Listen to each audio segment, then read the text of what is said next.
So good morning, plus one class. As you know very well, okay, sometime I'm speaking plus one class, but this is the topic of plus two class.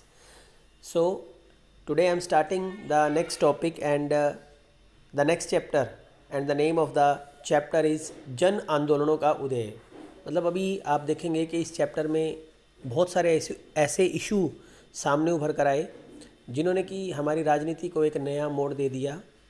एक के बाद एक issue देश में उठे और उन्होंने आंदोलनों की शक्ल ले ली. कुछ आंदोलनों को हम यहाँ पर उसमें से डिस्कस करने जा रहे हैं. So let's start. सो कह रहा है भी इस अध्याय की शुरुआती चित्र को ध्यान से देखिए. इसमें आप क्या देख रहे हैं? गांव की महिलाओं ने सचमुच पेड़ों को अपनी बाहों से बांध रखा है. आप देख सकते हो कि यहाँ एक डायग्राम यहाँ नहीं है, लेकिन बताया ये गया है कि यहाँ महिलाओं ने पेड़ों को अपनी बाहों में बांध रखा है. क्या ये लोग कोई खेल खेल रहे हैं या ये कोई पर्व मना रहे हैं? दरअसल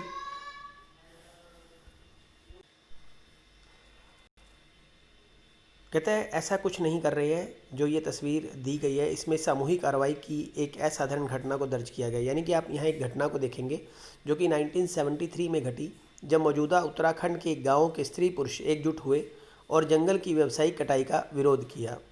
सरकार ने जंगल की कटाई के लिए अनुमति दी थी. गांव के लोगों ने अपने विरोध को जताने के लिए एक नई तरकीब अपनाई. यानी कि सरकार जो थी वो उन पेड़ों को कटवाना चाहती थी, लेकिन यहाँ लोग जो थे वो उन पेड़ों को नहीं काटने देना चाहते थे. तो उन्होंने एक नई तरकीब अपनाई अपना विरोध जाहिर करने के लिए. इन लोगों ने पेड़ों को अपनी बाहों में घेर लिया ताकि उन्हें काटने से बचाया जा सके. यह विरोध आगामी दिनों में भारत के पर्यावरण आंदोलन के रूप में पाणित हुआ और इसे ही चिपको आंदोलन के नाम से जाना जाता है. तो ये ही चिपको आंदोलन की एक छोटी सी स्टार्टिंग भूमिका, लेकिन अब हम इसके बारे में एक्सप्लेन करके मैं आपको बताऊंगा तो क्या था ये चिपको मूवमेंट. तो लेट्स स्टार्ट. कि इस आंदोलन की शुरुआत उत्तराखंड के 2-3 गांव से हुई थी. यानी कि कहने का मतलब एक बात क्लियर हो चुकी है कि चिपको आंदोलन जो था भारत में उत्तराखंड में चलाया गया था. इसके पीछे कहानी है. गांव वालों ने वन विभाग से कहा कि खेतीबाड़ी के औजार बनाने के लिए हमें अंगू के पेड़ काटने की अनुमति दी जाए. यानी कि वो वन विभाग से चाहते थे कि वो अंगू के पेड़ उन्हें काटने दिए जाए जो गांव के लोग हैं वहाँ के. दरअसल वो और उन्हें जो थे वो अपने औजार बनाने थे जिसके लिए वो अंगू के पेड़ को काटना चाहते थे, जो कि खेतीबाड़ी में काम आते हैं. लेकिन सरकार ने इस बात से इनकार कर दिया और यही अनुमति जो थी वो सरकार ने खेल सामग्री निर्माता को ज़मीन का टुकड़ा व्यावसायिक इस्तेमाल करने के लिए दे दिया. यानी कि एक जो खेल सामग्री बनाने वाली कंपनी को जो था वो वही ज़मीन का टुकड़ा जो था वो उसको इस्तेमाल करने के लिए दे दिया गया था. इससे गांव वालों में रोष पैदा हुआ और उन्होंने सरकार के इस कदम का कड़ा विरोध किया. यह विरोध जल्दी ही उत्तराखंड के अन्य इलाकों में भी फैल गया. क्षेत्र की पारिस्थितिक और आर्थिक शोषण के कहीं बड़े सवाल उठने लगे. यानी कि अब ये मामला जो था वो ज़्यादा तूल पकड़ने लग गया था. गाँव ने मांग की कि जंगल की कटाई का कोई भी ठेका बाहरी व्यक्ति को नहीं दिया जाना चाहिए. यानी कि जो गांव के लोग थे उनके ये मानना था कि जो जंगल की कटाई का हक है वो किसी बाहरी व्यक्ति को नहीं होगा. जो भी होगा स्थानीय लोगों को उसी का हक मिलना चाहिए. जैसे कि जल, जंगल, ज़मीन, ये सारे प्राकृतिक संसाधनों पर उन्हीं का ही नियंत्रण होना चाहिए. लोग चाहते थे कि सरकार लघु उद्योगों के लिए कम कीमत पर सामग्री उपलब्ध करवाए. यानी कि उनका मानना था कि सरकार छोटे मोटे जो उद्योग हैं उनके लिए यहाँ सस्ता रॉ मटेरियल उपलब्ध करवाए और इस क्षेत्र के पारिस्थितिक संतुलन को नुकसान पहुंचाए बगैर यहाँ का विकास सुनिश्चित करे. यानी कि जो भी यहाँ पे डेवलपमेंट की जाए वो सरकार जो है वो एनवायरनमेंट को नुकसान पहुंचाए बिना यहाँ पर जो है वो पूरी तरह से डेवलपमेंट करे. आंदोलन ने भूमिहीन वन कर्मचारियों का आर्थिक मुद्दा भी उठाया और न्यूनतम मजदूरी की गारंटी की मांग की.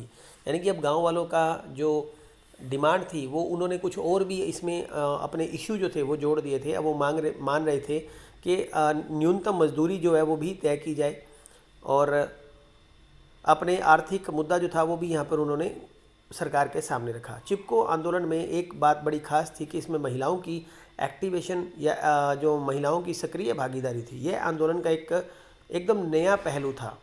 इलाके के सक्रिय जंगल कटाई के ठेकेदार यहाँ के पुरुषों को शराब की आपूर्ति का व्यवसाय भी करते थे. यानी कि यहाँ के जो ठेकेदार थे वो आदमियों से काम करवाने के लिए उनको चोरी छुपे वहाँ शराब की भी सप्लाई करते थे. महिलाओं ने इस शराबखोरी की लत के खिलाफ भी आवाज़ उठाई. इससे आंदोलन का दायरा बहुत ही विस्तृत हुआ. इसमें कुछ और सामाजिक मसले आ जुड़े. आखिरकार इस आंदोलन को सफलता मिली। यानी कि जैसे जैसे इस आंदोलन का हम लोग कहते भी इसका जो क्राइटेरिया या जो इसका एरिया जो था वो बड़ा होता गया, साथ साथ इनमें सफलता भी मिलती रही। और सरकार ने अगले 15 साल के लिए हिमालय के क्षेत्र में पेड़ों की कटाई पर पूरी तरह से रोक लगा दी, ताकि इस अवधि में क्षेत्र पर किसी भी तरह से कोई भी वनों की कटाई ना की जा सके। तो आपने देखा किस तरह से यह आंदोलन 70 के दशक और उसके बाद के सालों में देशों के विभिन्न भागों में अनेक जन आंदोलनों का प्रतीक बन गया। चलिए आगे देखते हैं दल आधारित आंदोलन। अब जो पॉलिटिक्स या पार्टी से रिलेटेड जो जन आंदोलन थे उसके ऊपर हम बात करें भी, जो दल आधारित आंदोलन, पार्टी रिलेटेड मूवमेंट जो थे, कुछ ऐसे मूवमेंट चलाए गए जो तो पार्टी रिलेटेड थे। चलिए वो हम नेक्स्ट वीडियो में कवर करते हैं। अभी के लिए इतना ही। तो नेक्स्ट वीडियो में हम देखेंगे कि दल आधारित आंदोलन।